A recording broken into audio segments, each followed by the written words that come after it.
Today I wanted to cover the water element and what it's associated with in terms of nature. So water's season is the winter season. So we're looking at the yin aspect as opposed to the yang being summer, being bright, movement. Yin is about the quiet and the stillness. So they say in Chinese medicine that is the water element, the peak of yin. So imagine standing on a bridge and you're looking down on a really deep river. What you see on that water is the dark and mysterious aspects of life. So a water element has a really rich inner life. They are fascinated with finding out the truths about everything and also the deeper meaning of relationships and what's really going on in our day-to-day living. So when they're well balanced, they're energetic, they're willful, they are ambitious, and they're not afraid of the future. I have a friend, and when I'm with her, I get this feeling of the water is just pushing forward, like not quite like the push of the energy of the wood, but this kind of flowing. And it can be sometimes fast flowing because she talks really fast, and I just feel like I want to talk really fast with her and get really excited about life like this and not take a breath. So it's that can be one energy type of a water element, is this kind of quick flowing, all these ideas and all these things that they want to get done, and they're really driven, and they function a little bit like the type A personality. On the flip side of that, you can get a not so adaptive water element, and you will see the stagnant side of water. And what that looks like is they're mistrusting. Because water is associated with the organ kidneys and bladder, the emotion associated with water is fear. So they can really mistrust life and mistrust themselves and others. When they're not in balance, they can also be very fearful and depleted and exhausted.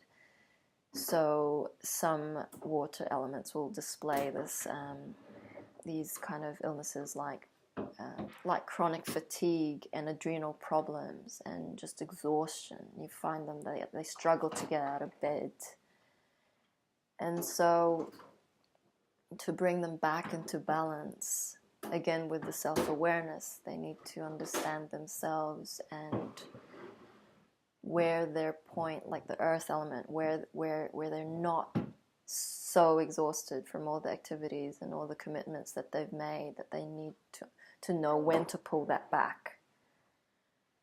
And they can step back before they feel this overwhelmment, and that prevents this downward spiral cycle of exhaustion and depleting of energy reserves. So they also need to learn to ask for help and to recognize that is really hard for them to do, but to recognize that is a need for them, because sometimes they overcommit and then it's too late. They've just exhausted themselves again. They also would do well to tap into the quiet and the stillness, because that's where they feel the most nourished.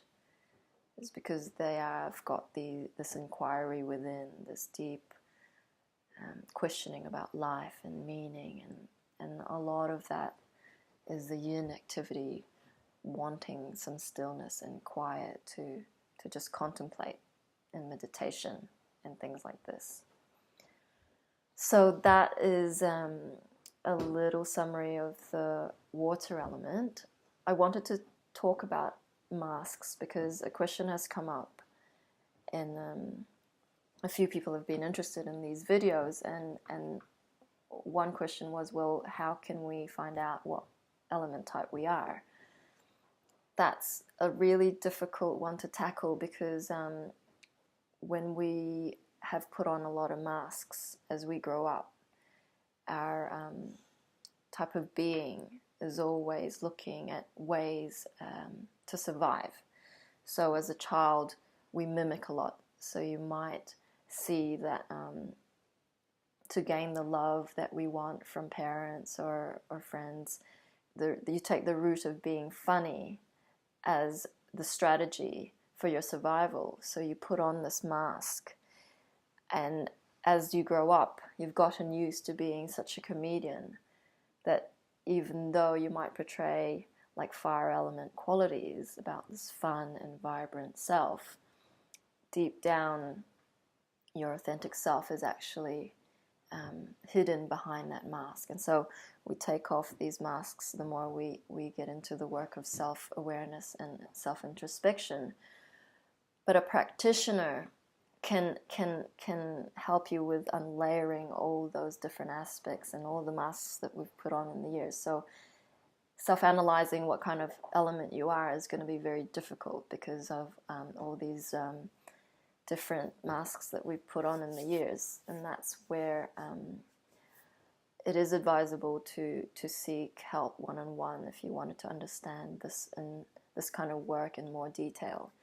And we're thinking of doing a live Facebook Lives and just have a group of people ask specific questions about this topic. And I think that might be a way that we can see different aspects of people, and so you can gain a better understanding of what this is all about.